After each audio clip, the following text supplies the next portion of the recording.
Giappone piange insieme a Yoko Ono, ma io mi commuovo solo per la clerici. Domenica 12 e lunedì 13 giugno vai a votare sì per fermare il nucleare. Il governo ha progettato una centrale nucleare a Palma di Montechiaro, in provincia di Agrigento. Se non andrete a votare, questa centrale nucleare verrà costruita e potrà esplodere e contaminarci tutti, come accaduto recentemente in Giappone. Quindi aggiungiti anche tu ai Vizinisi che votano sì contro il nucleare.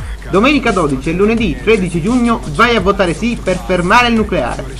La prendo sul soffitto in camera quando dormo, la uso come lampadario così mi illumina il soggiorno. Non faccia più il ministro e vado a fare film porno. Abbiamo capito che non ha un cazzo da fare tutto il giorno. Nucleare sto cazzo, non esiste al mondo un solo posto di stoccaggio.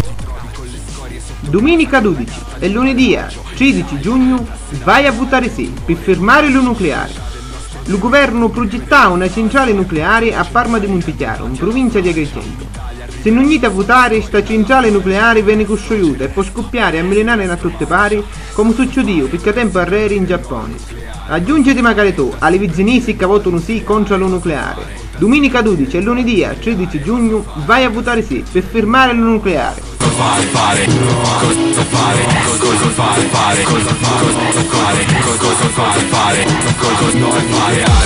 Sì per dire no, no,